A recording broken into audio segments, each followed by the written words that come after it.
welcome back, guys. I just realized it's almost it's after 1:30 already in the afternoon. I don't think I've recorded anything at all today. It's just been a late start to the day, overslept a little, but a lot of little odd jobs here and there. Nothing really to record too exciting about. Getting stuff prepped for the next bit of small squaring we're going to do. So we had to do some dirt work leveling in the barn in the one corner, get tarp down, and then all that chaff that came off the wagons from unloading the last couple days we put on top of the tarp. So now we have the tarp is a one layer of a moisture barrier, and then also that chaff is just an additional layer so the hay on the bottom row can breathe. We've done that for a few years now with very good success. As long as the tarp doesn't have holes and you have at least a few inches, ideally 4 to 6 inches, of straw is best, but really anything, if you just have dry chaff you can put down, ideally straw, you won't lose a single bale. Now, if you get spots where there's hardly any chaff and you have a hole in the tarp and the concrete under sweats, which this is a dirt floor, but the other barn they're doing it had concrete floors, you can very well expect to have some bad bales.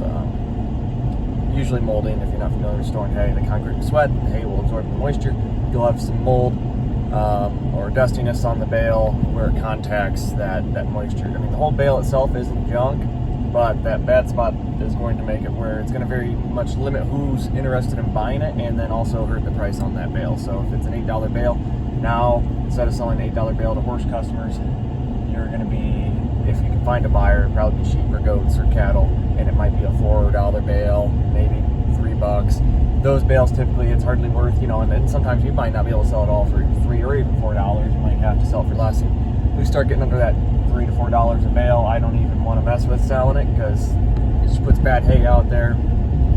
I don't want my name associated with poor quality hay. That's why we're continuing to get more and more sheep and goats. One, because I like having livestock. Two, there's some money to be made in them, I think. We're trying to figure that out. And three, it gives me an outlet for all this chaff that we have. Bad bales like that, misshapen, broken bales, so even good hay. I don't feed them just straight junk. Like I said, in a bale that's really prime quality hay but has one bad spot, I'd say 95% of that bale is good, but because of that 5%, it's just going to mean you can't really sell it for what you want, so you might as well just hold it back and feed it. So it's still really good hay to feed, so that's what we end up doing with some of that.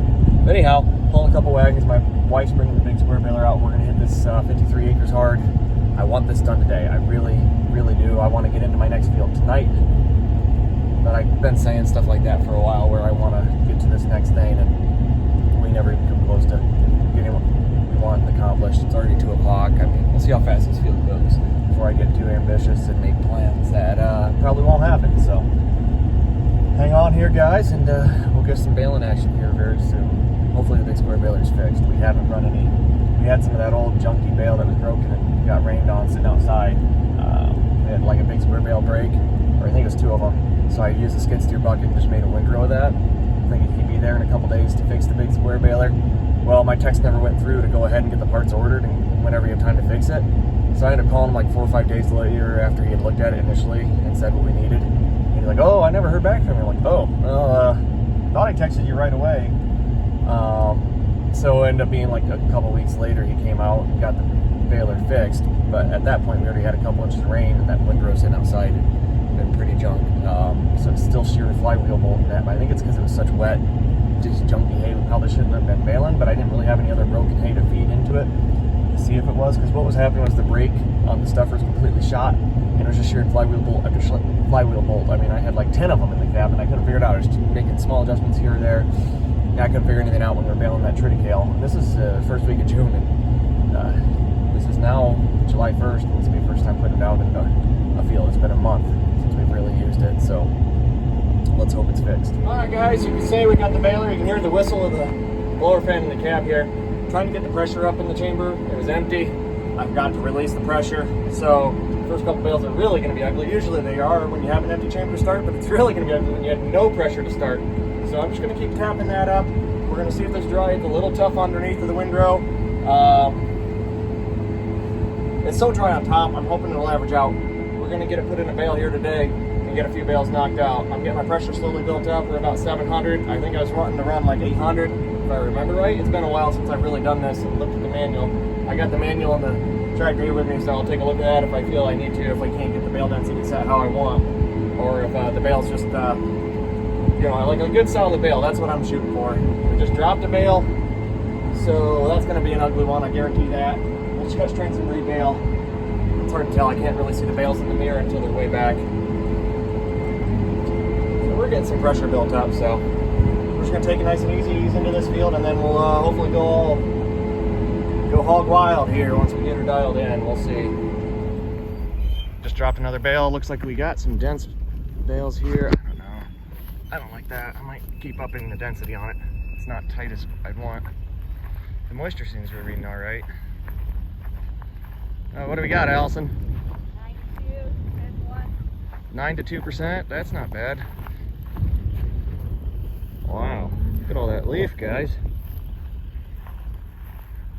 There's a weather spot, 12.6. Yeah. We're at best getting a 12%. Oh my goodness. 11.4. Get that corn stalk out there. That's beautiful hay. That's tight. Well, the bale I got on the chamber is loose in the last couple slaps, so I'm going to might up the density just a hair. Okay, we're running about 900 PSI now, just tied. For whatever reason, the monitor is not reading when it ties the bale, because usually it'll beep and say beep beep, you know, showing the screen, not in cycle or whatever, and it'll tell you if you have a mistie. I mean, it's tying, it's working fine. I have power running to my fans on the knotters, so those are working. Everything else seems to be working fine. Density's showing on my screen, my RPMs are showing, my capacity's showing. But for whatever reason, it's not telling me when it cycles. It's not telling me when it cycles the knotters, that is. And it's not telling me, what else was it? I think that's the main thing. It shows me when one's coming off of the chute. So it's like it knows bales are coming through and everything. It's not registering, it's still saying 0 bales. I don't know. The density, I think we're getting dialed in and running at the top end of the green, so we're hopefully going to chew this all off, this 50-some acres. I would like to get to the next field. If this goes well, we might be sitting all right. My wife's going to start small square baling here soon. So what I might do is up the density a little bit. They don't look bad. It's just a little softer than I'd like to see out of it, but it is on the upper end of that green. I don't want to get it in the yellow. We're getting a lot of leaf. There's some debris in the field, like I said when I was mowing it and raking it, but stuff looks pretty good, really, especially for first cut. I just wish there wasn't all that trash in it. It's right there, you can see a whole bunch of it. Yeah. Oh well. There's another nice looking bale. Ignore the ugly bales behind it. I think we're getting her dialed in. Everything's reading real dry. Just probed that bale. Everything's in the single digits, so we're just gonna go get this field done, I hope. But feels good to be back in a big square baler and sitting in some air conditioning and hopefully baling up stuff that's easier. And it takes a lot less labor to get done.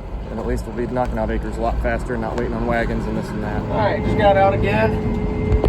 Check bale tension and everything. And we're right at the very edge of that green and yellow, running 920 PSI, give or take. We have 10 good bales out of the chamber now, 3 bad, so 13 total. 3 we're gonna rebale.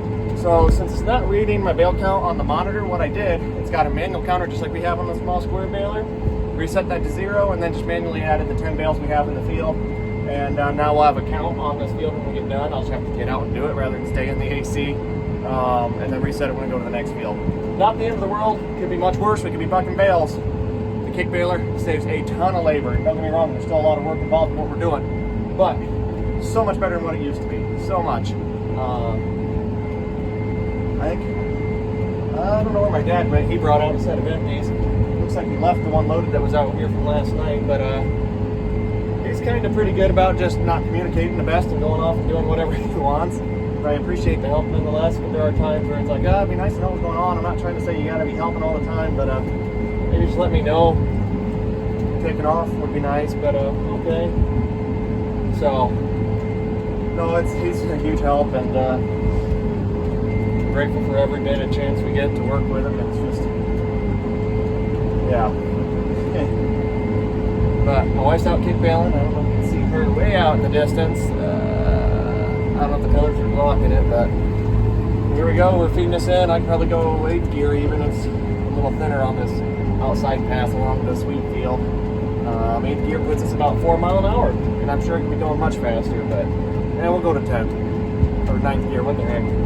We're not even filling this capacity up. The tractor's not lugging hard. That's putting us at like 4.8, 4.7 mile an hour, and we're cooking now. We're gonna get some rows knocked out here.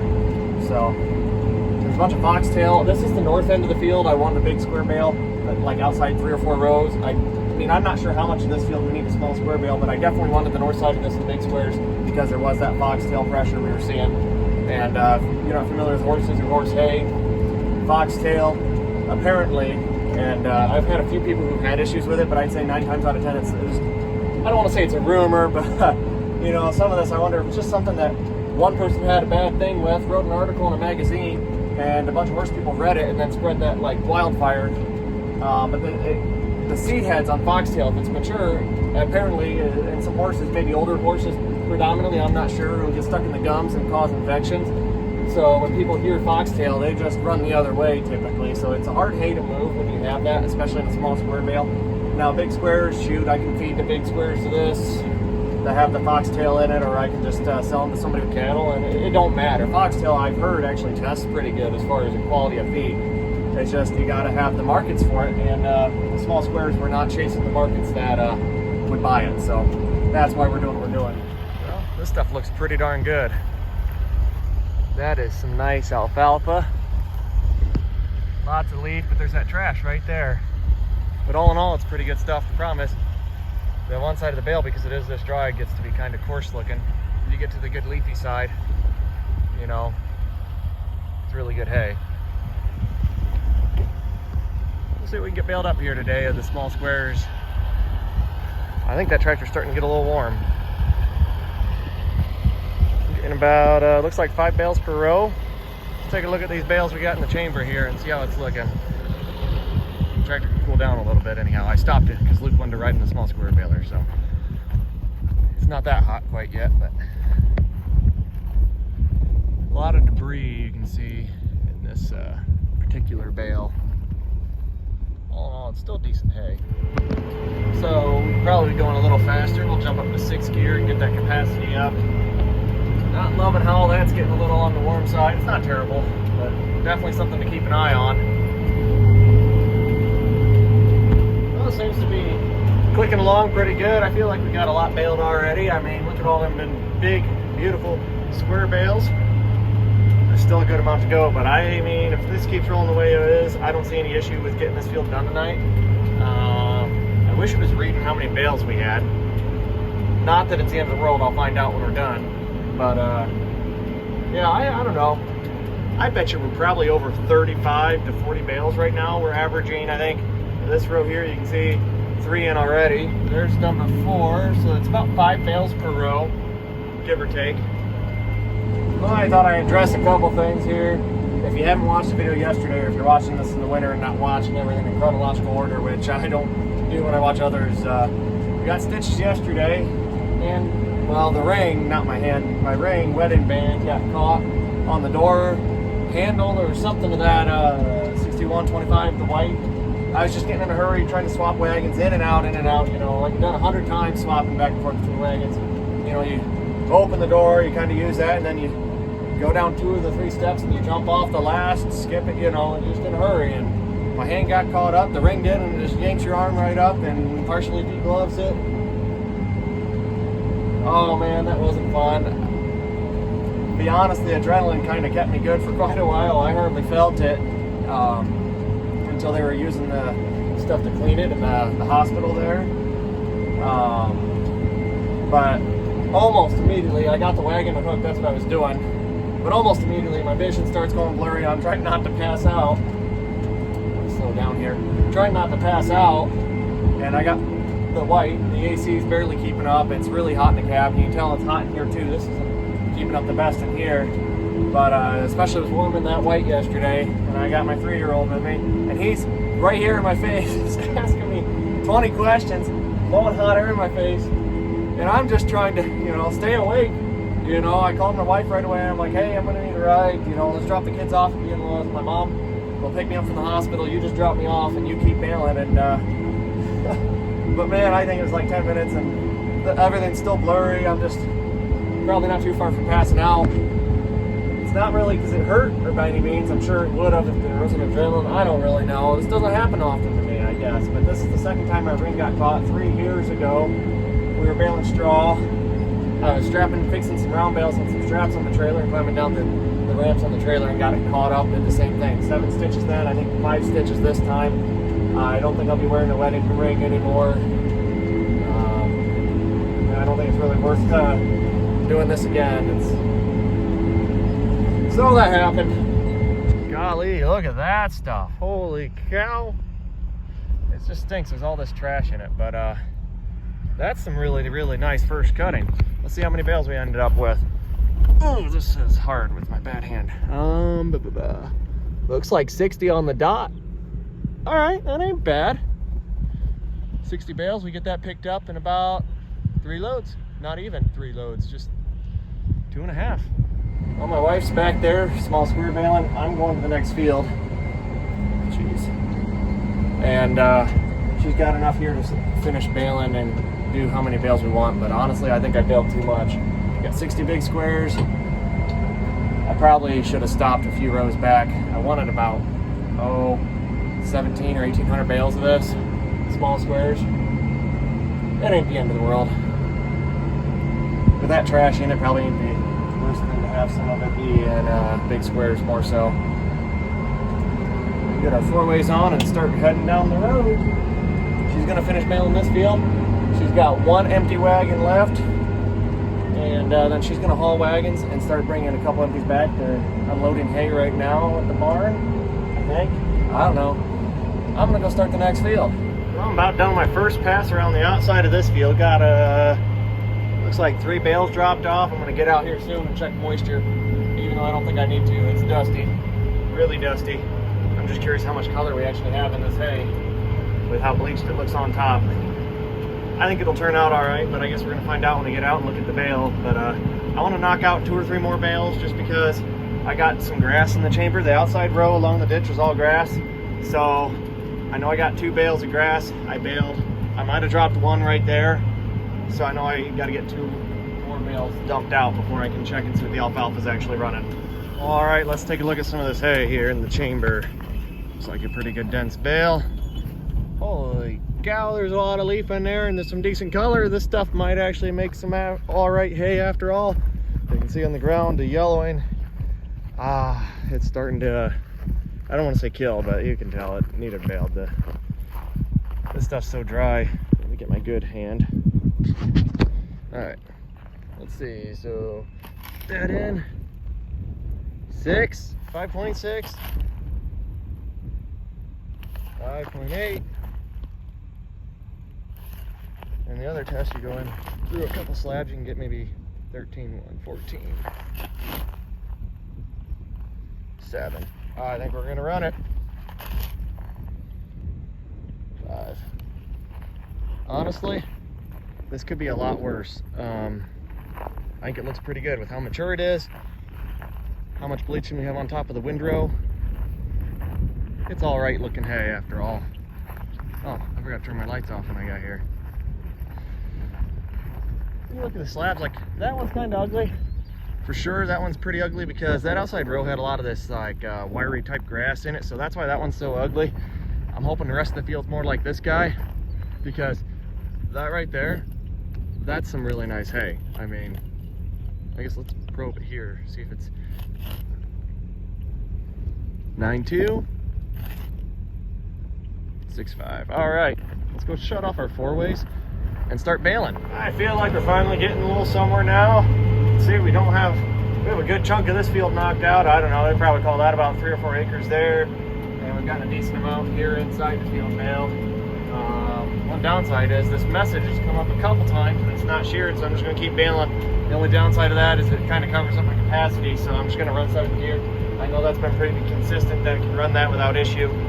But I got out, there's a wire that needs fixed, but I don't know what's going on other than that. It's not sheared. Both times it happened before, so I'm just gonna keep running rather than get out every few minutes. I just wanna see if we can get knocked out today. You can see how ugly this hay looks right now, yellow, but I don't know how much you can tell. It looks pretty green once you get into a bale.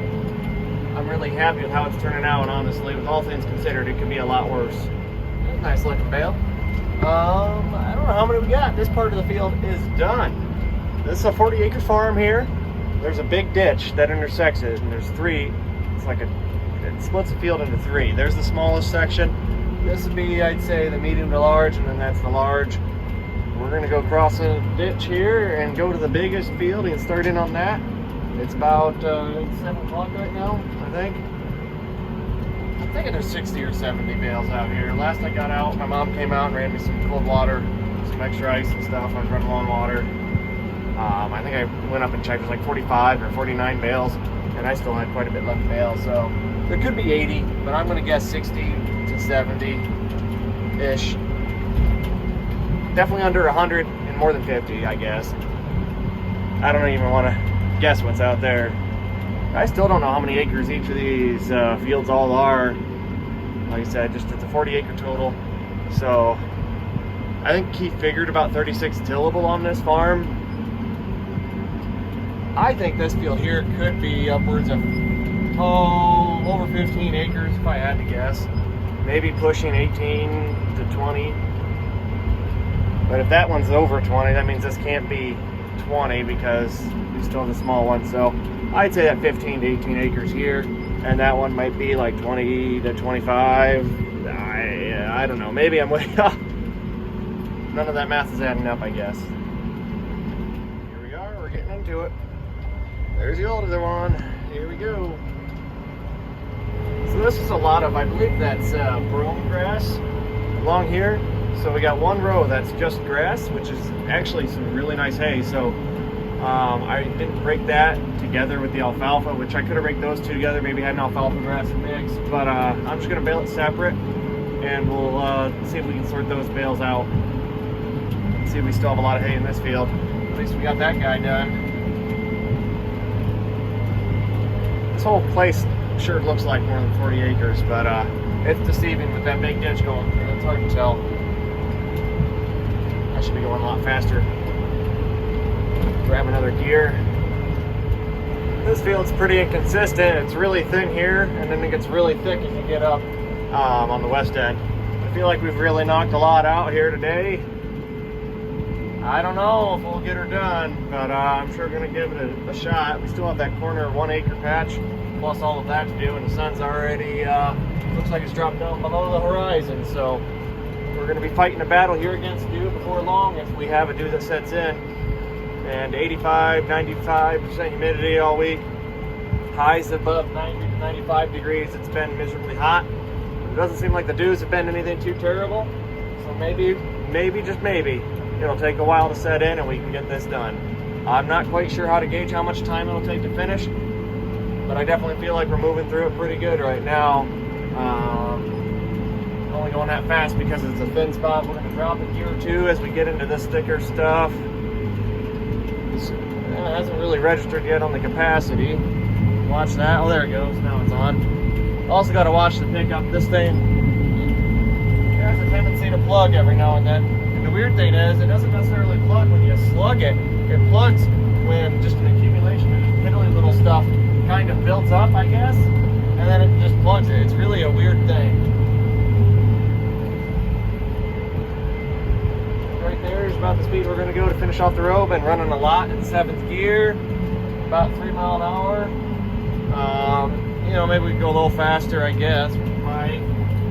It is getting thinner in this row. It's just the inconsistency of this, you know.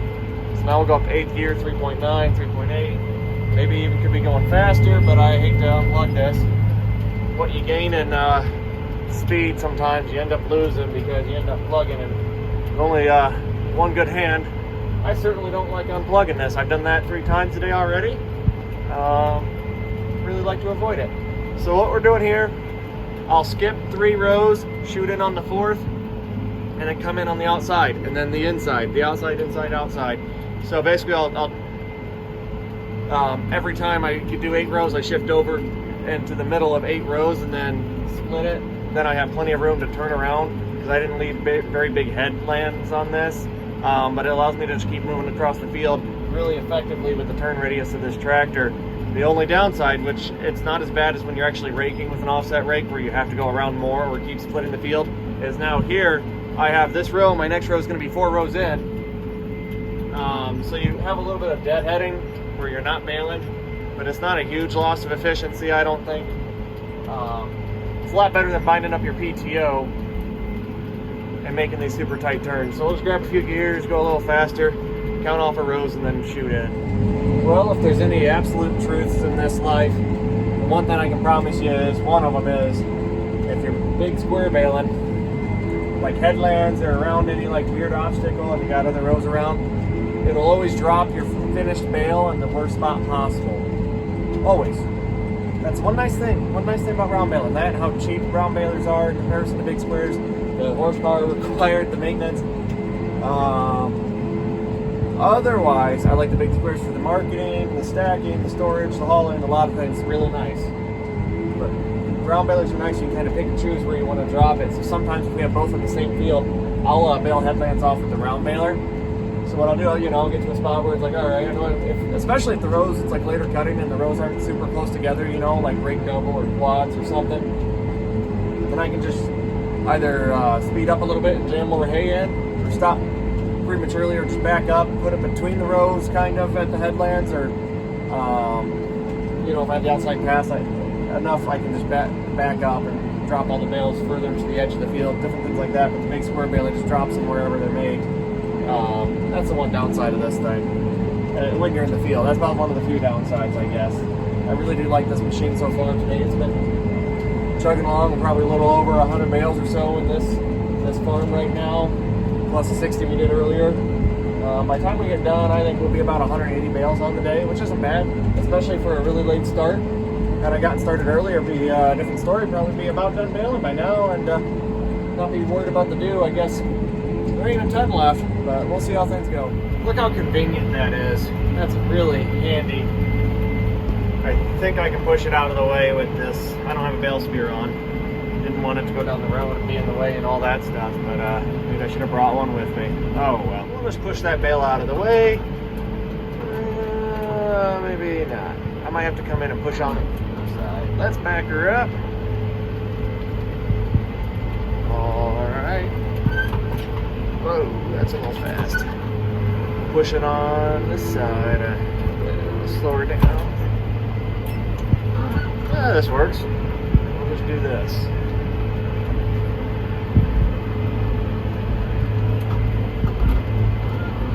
Almost got everything baled. We're done. Alright. Cool. That row's done. Let's back her up.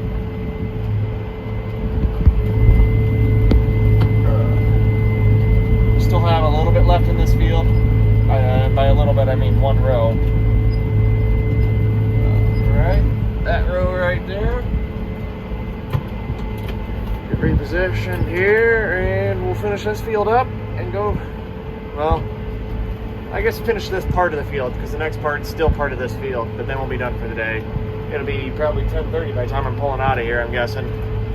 Still seeing some dust, so I assume everything's still dry. I don't have a moisture meter on this baler. And we only had half a tank of fuel to start the day. My truck with the fuel tank. My dad was driving at the time, pulling back a load of hay. And I was in too big a hurry to go and bail. Not sure what's going on there. That's the first time it's showing anything on the knotters all day. But, yeah. We had to jump start this because the baler draws down the battery, I guess, on this tractor. We had to jump start it a while back this spring when we first got the baler hooked up and left it hooked up, and I wasn't sure exactly what it was. I'm like, well, maybe it's been sitting, new tractor to me. But since then, we thought it was maybe the baler, and then unplugging it from the tractor, just the cord for the monitor and everything. I believe that's because, so I'll unplug it from now on. But yeah, we had to jump start it, and by the time we got it started, I'm like, we just gotta go. We gotta go. We're already 2 hours behind where I want. It's 3 o'clock before we even started baling, I think. I don't remember exact times. It was after 2, I know that. So I was already just like, we need to go. I'm not a huge fan of having the fuel light on, but we're this close to being done. I think it's got at least a half-hour runtime left in it. Worst case scenario, if it starts pitter-pattering, I'll have my wife run me out some fuel, I guess. Hopefully I can catch it before it dies, because priming these diesels, not really the most fun thing to do, I guess. But we got other stuff that needs done at home, so to have her run out here and give me fuel for what may not be needed, because I'm just going to take this home and park it, and we'll be using the other Puma with the CVT to do all their loading out of all the bales tomorrow is the plan. And worst case scenario, if we need this, we'll just put fuel in it in the morning. So this is the last row. Just had to get out and fix the one of the middle knotters. Well, not fix, just had to re-feed the twine. So that's a fairly simple thing. The first time I've had to do it all day. First I haven't. I only have 2 rows left in a really small field. Everything still felt pretty dry. I mean, I was still seeing some dust kicking off. But it is getting late. So, I mean, I never bale this late, but today, because this was already cured out, and I'm this close to being done, so to hell with it. We're gonna bale until it's finished because I'm ready to be done with first cutting, and I don't want to come back tomorrow to this field, have to leave the tractor here overnight, which I don't care leaving it overnight, but then someone's got to come pick me up and drop me off again tomorrow. And I'd rather just bring the tractor home tonight and park it and be done, and yeah, I'd just rather be done. Then I don't have to worry about this going through another bleach cycle or, you know, with another dew setting in on it. It's just baled and it's finished and it's all wrapped up with a neat bow, and all we got to do tomorrow is pick up bales, and we don't have to worry about baling anything. I do have a few bales to rebale, the first few bales that came out of this baler when we started.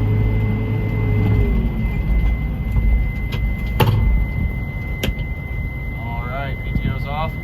Let's go out, check moisture, and see how we did, see if we need to eject a bale, and then check our bale count, because I think we had more than 0 bales. Alright guys, this literally could not have gone more perfect. Look at that. I don't have to eject anything. It's no question about it, that bale is not going nowhere. Here's the bale, it just fell right out. It's reading 8% just in the atmosphere. It is humid. What the heck is going on here?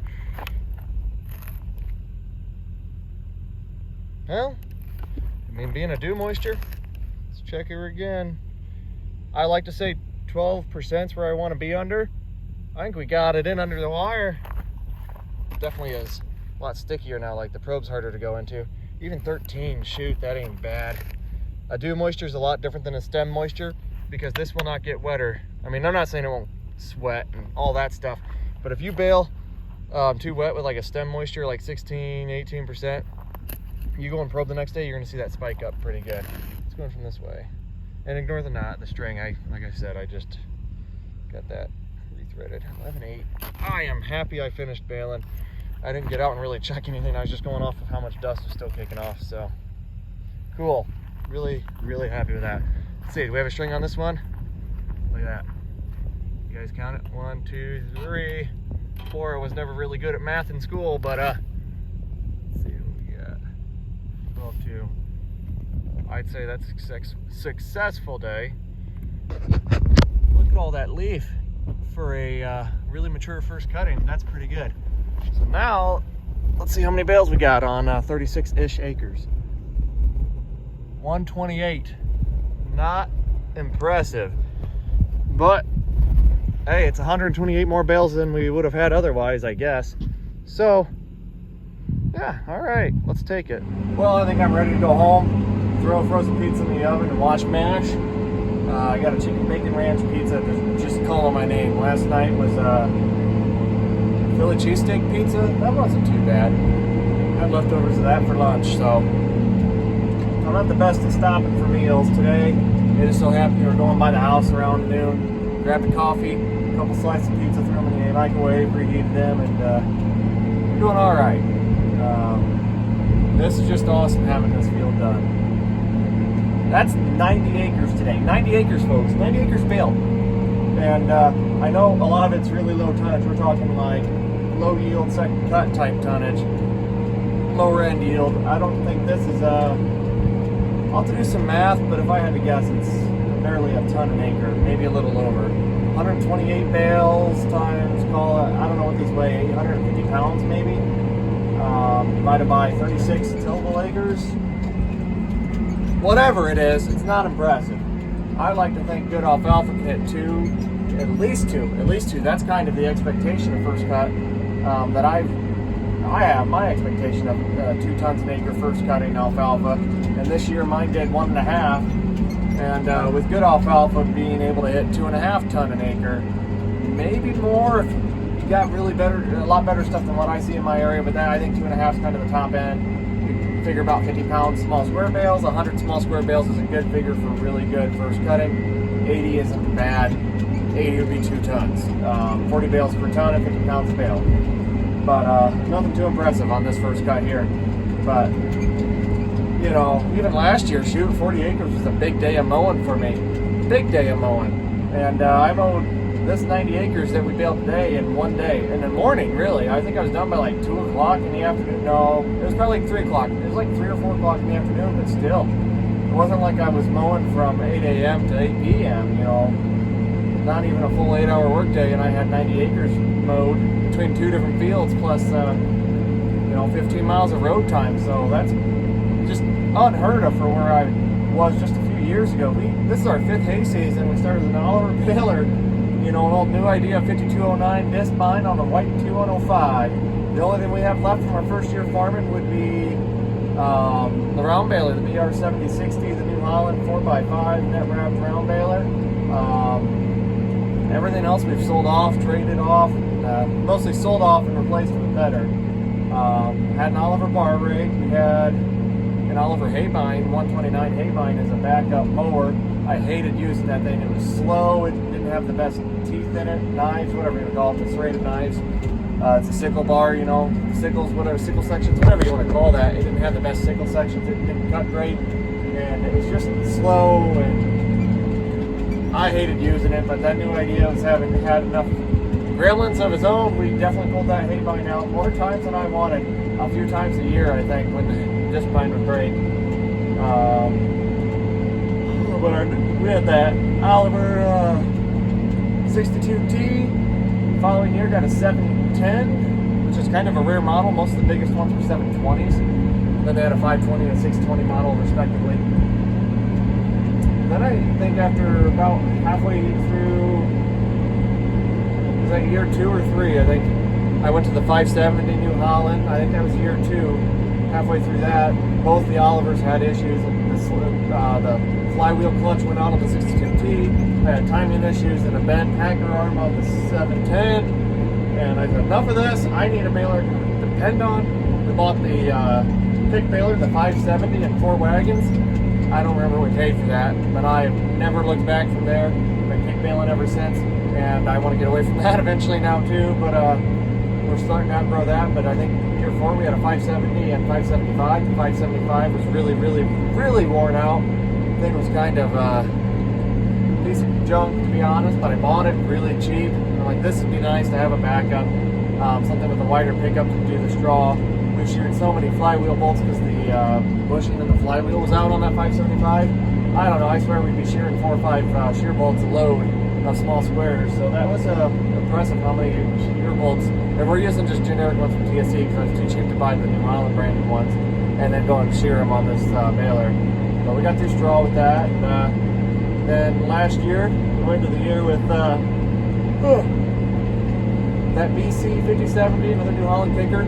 Essentially the same thing as a 575. A couple things they changed. Moved the star wheel back. The belt for the pickup moved on the outside of the gear.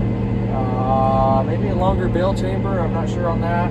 Upgraded the slip clutch on the flywheel and some shielding changed. Otherwise, same baler as the 575, same strokes per minute, same size pickup. The 575 is an identical baler to the 570 we have, just a narrower pickup. Same strokes per minute, same drive mechanisms through everything. It's when you go to the 565, it's the same size pickup as the 570, which is narrower than the 575. But that has fewer strokes per minute, so less capacity, and then it has a different style feeding mechanism for taking the hay from the pickup to in front of the plunger. So, really like my 570. Haven't hardly used it since we got the 5070. That's just been a really good baler. We're still working the bugs out on this thing. Obviously, the monitor doing what it is today, but gotta say I'm pretty happy with it today. 128 in that field. That puts us at almost just shy of 190 bales on the day with a late start and some road time and a little downtime. You know, I was checking small squares for my wife and getting the density set and dialed in. If I'd known everything was dry and I know my density was set, I could have just baled. Today would have been, and I had the hay in front of me, you know, easy 200 bale day. But 90 acres baled in a day, like, come on, for just me and my wife baling, that's pretty good. I don't care what you say. The only thing that would change that is if you're talking some late fourth cut, quarter ton an acre stuff. Just do some quick math, 100 acres of that. We baled some 25 acres of fourth cut last year and did about 9.7 bales an acre, rounded up to 10. If you did 100 acres, which is more than we did today, just say of that similar tonnage, quarter ton an acre, that'd be like 1,000 small square bales, which is not a big deal to do anymore with how we're set up. And that'd be like less than 100 big squares pretty easily. So, you know, maybe it's not the most impressive stat, but nonetheless, first cutting is done. It's in the books. I wish I had some second cut. Had the opportunity to mow second cut, and I didn't have all the issues we had. So I'm getting the burnout's slowing. I'm excited to get this picked up. Having it done, you know, just lifts your spirits a little bit. Nothing broke. Things went well. Now it's just time to clean everything up. I don't think I would have had the energy, and I would have had so much more stress if I had some second cut down my like nicest day of the year. You know, fourth and third's nicer, but like second cuts, that's when the tables really start turning towards some really nice soft hay for alfalfa around here for us. So second cut's my biggest market. It seems like we sell the most second cut, more second cut than we do of anything. We just small square bale more of it than we do anything else. First cutting's harder to move from small squares to our markets. I know people in the area who actually can't bale enough first cutting, and I bought second cut off of them and then sold them my first cutting, and we do some jockeying back and forth between some other guys who buy or make and sell hay. So, but for me and my markets and my customer base, the first cutting just isn't an easy mover in small squares, so that's why we'll big square, round bale more of that. The second cut, shoot, we can move so much second cut, and I spend my winters, it seems like every year I'm buying it in and reselling second cut because we run out. Third cut, too, a little bit. Fourth cutting, not always. Sometimes a slower mover, but you get the customer who wants it, and if they like it, then you can move that fourth cut pretty quick too, especially if you don't have much of it. Like last year, we only had one field that got enough rain to make a fourth cut, and 25 acres, 240 some bales. It doesn't take a lot of customers to buy up 240 bales, but you know, we cater to everybody. We got someone coming Sunday for 5, you know, but I like people come and get 100 at a time. I smell something burning. I don't think it's me because the tractor's not overheating, but let's hope we got enough fuel to get home here. Thanks for watching, folks. Hope you enjoyed it. Oh man, this tractor ride's rough. It's got a short wheelbase. But is there anything you guys want to see? I know I've had a few people comment they want barn upgrade, progress, right? And I wish I had time to do some of that. I don't like recording other people while they're working. So I just haven't done it during the day, and as you can tell, I'm never there when it's daytime after they leave. They leave at 5, so you know, I'm bailing, and then I don't get home till dark, so I never really get to see it in the daylight after I leave in the morning to go bail or do whatever. So once we kind of get, basically by the time I get caught up and have time to get some footage of the barn, they'll be done with it, so you'll see an update basically once it's completed. So sorry there isn't a lot of in-progress updates.